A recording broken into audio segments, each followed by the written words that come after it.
छोर पर बसा था एक सुंदर सा गांव अजबगढ़। उसी गांव में रहता था योगेश। योगेश बढ़ई का काम करता था। उसके दो बच्चे थे, एक लड़का पिंटू और एक लड़की पिंकी। पिंटू और पिंकी की माँ बचपन में ही चल बसी थी। वो दोनों अपनी माँ को बहुत याद करते थे और अक्सर माँ की याद में उदास हो जाया करते थे। पिंकी अगर माँ होती तो हमें कितना प्यार करती। हाँ भैया, मुझे भी माँ की बहुत याद आती है। उनकी ये बातें उनके पिता सुन रहे थे। बच्चों की उदासी दूर करने के लिए उनके पिता ने दूसरी शादी कर ली। पिंटू और पिंकी नई माँ को पाकर बहुत खुश हुए, लेकिन उनकी सौतेली माँ गायत्री उन्हें देखकर खुश नहीं हुई। वो एक दुष्ट औरत थी। वो किसी भी तरह उनसे छुटकारा पाना चाहती थी और इसलिए हर समय नए नए उपाय सोचा करती थी। वो रोज अपने पति से पिंटू और पिंकी की शिकायतें करती ताकि वो उनसे नाराज हो जाए। अरे पिंटू के पापा, आपको पता है आज पिंटू और पिंकी पूरा दिन खेलते रहे और इन्होंने मेरी बात नहीं मानी और मुझे उल्टा जवाब भी दिया। लेकिन ऐसा हुआ नहीं। योगेश पिंटू और पिंकी से बहुत प्यार करता था, इसलिए वो उन्हें प्यार से समझाता कि वे अपनी माँ को परेशान न करें और उसे किसी प्रकार की शिकायत का मौका न दें। पिंटू और पिंकी भी पिता की बात मान अपनी सौतेली माँ को खुश करने की कोशिश किया करते, लेकिन वो तो किसी भी तरह बस उन दोनों से छुटकारा पाना चाहती थी। एक बार उनके गांव में सूखा पड़ गया। लोग खाने को मोहताज हो गए। इस स्थिति में सौतेली माँ पिंटू और पिंकी से और ज्यादा चिढ़ने लगी। उन्हें खिलाना पिलाना उसे आफत लगने लगा। एक रात वो अपने पति से बोली, गांव में सूखा पड़ा है, खाने के लाले पड़े हैं। ऐसे में हम पिंटू और पिंकी को अपने साथ नहीं रख सकते। हमें उन्हें जंगल में छोड़ाना चाहिए। ये सुनकर पिंटू और पिंकी का पिता उदास हो गया और बोला, वो नन्हे बच्चे, मैं उनके साथ ऐसा कैसे कर सकता हूँ? कुछ तो उन पर दया करो। मैं कुछ नहीं जानती। इस समय हमें अपने बारे में सोचना चाहिए। हम खुद के खाने की व्यवस्था नहीं कर पा रहे हैं, उनकी कहाँ से करेंगे? मेरी बात मान लो, हम कल उन दोनों को जंगल में जाकर छोड़ देंगे। सौतेली माँ ने अपना फैसला सुना दिया, जिसे मन मारकर पिंटू और पिंकी के पिता ने मान लिया। इन दोनों की बातें पिंटू ने सुन ली। जो समय जाग रहा था, वो तुरंत घर के आंगन में गया और वहाँ कोने में रखे डिब्बे से अपने कुछ कंचे अपने पास रख लिए। अगली सुबह सौतेली माँ उनसे बोली, पिंटू और पिंकी, हम लोग लकड़ियाँ काटने जंगल जा रहे हैं। तुम दोनों भी हमारे साथ चल रहे हो। चलो जल्दी तैयार हो जाओ। पिंटू और पिंकी जंगल जाने के लिए तैयार हो गए। पिंटू ने अपने कंचे अपनी पैंट की जेब में रख लिए। फिर सब जंगल के लिए निकल पड़े। जंगल में एक स्थान पर पहुंचकर सौतेली माँ बोली, पिंटू और पिंकी, तुम लोग यहीं रुको, हम लोग दूसरी जगह से लकड़ियाँ काट कर आते हैं। उनका पिता कुछ नहीं बोला, बस उदास आंखों से उन्हें देखता रहा। फिर उनकी सौतेली माँ के साथ वहाँ से चला गया। पिंटू और पिंकी वहीं उनका इंतजार करने लगे। शाम हो गई, अंधेरा छाने लगा, लेकिन उनके माता पिता नहीं लौटे। पिंकी डर के मारे रोने लगी। तब पिंटू उसे दिलासा देता हुआ बोला, पिंकी डरो मत, मैं तुम्हें घर ले जाऊंगा। उसके बाद वो अपने द्वारा रास्ते में डाले गए कंचों को देखता हुआ पिंकी के साथ घर चला आया। जब उनके पिता ने दोनों को देखा तो दौड़कर उनके पास गया और उन्हें गले लगा लिया। उससे अपने किए पर बहुत पछतावा हो रहा था। वो बोला, मेरे बच्चों, मुझे माफ कर दो, मुझसे बहुत बड़ी गलती हो गई। आइंदा से मैं तुम लोगों को कभी खुद से दूर नहीं करूंगा।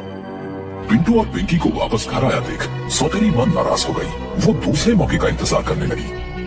कुछ दिनों बाद जब उसका पति किसी काम से शहर गया तो वो पिंटू और पिंकी के पास जाकर बोली, चलो आज लकड़ियाँ काटने जंगल चलते हैं। पिंटू अपनी माँ की चाल समझ गया, लेकिन उस समय उसे कंचे उठाने का मौका नहीं मिल पाया। वो भागकर रसोई घर गया और वहाँ से चावल के दाने अपनी जेब में डाल लिए। इस बार सौतेली माँ उन्हें दूसरे रास्ते से जंगल ले गई। पिंटू इस बार चावल के कुछ दाने रास्ते में डालता गया। जंगल पहुँचने के बाद सौतेली माँ उन्हें पेड़ के नीचे बैठा कर बोली, तुम दोनों यहाँ बैठकर मेरा इंतजार करो, मैं दूसरी तरफ से लकड़ियाँ काट कर आती हूँ। पिंटू और पिंकी वहीं बैठकर सौतेली माँ का इंतजार करने लगे। शाम हो गई और फिर रात, लेकिन सौतेली माँ नहीं आई। पिंकी घर के मारे रोने लगी और कहने लगी, पिंटू अब क्या होगा? हम घर कैसे जाएंगे? जंगल में तो हमें जंगली जानवर मारकर खा जाएंगे। पिंकी, हमें सुबह तक जंगल में ही रुकना पड़ेगा। मैंने घर से यहाँ तक के रास्ते में चावल के दाने डाले हैं, लेकिन अंधेरे में हम उन्हें नहीं देख पाएंगे। सुबह होने पर हम उन्हें देखकर घर पहुँच जाएंगे। डरते डरते दोनों ने जंगल में ही पूरी रात बिताई। सुबह होने पर वे घर के लिए निकले, लेकिन पिंटू ने जो चावल के दाने रास्ते में डाले थे वे चिड़िया और गिलहरी खा गई थी। इस कारण दोनों जंगल में भटक गए। भटकते भटकते वो एक स्थान पर पहुंचे जहां उन्हें एक खूबसूरत चॉकलेट घर दिखाई पड़ा। वो घर ब्रेड, केक, चॉकलेट और मिठाइयों से बना हुआ था। उसमें ढेर सारी कैंडी और चॉकलेट, टॉफी भी लगी हुई थी। दोनों की भूख जाग गई। दोनों उस घर के पास गए और चॉकलेट, केक वगैरह वगैरह खाने लगे। तभी एक बूढ़ी औरत वहां आई। उसे देखकर पिंटू और पिंकी डर गए। डरो नहीं बच्चों, ये मेरा घर है और मैंने इसे तुम जैसे बच्चों के लिए ही बनाया है। आओ अंदर आओ, मैं तुम्हें अच्छा अच्छा खाना खिलाऊंगी।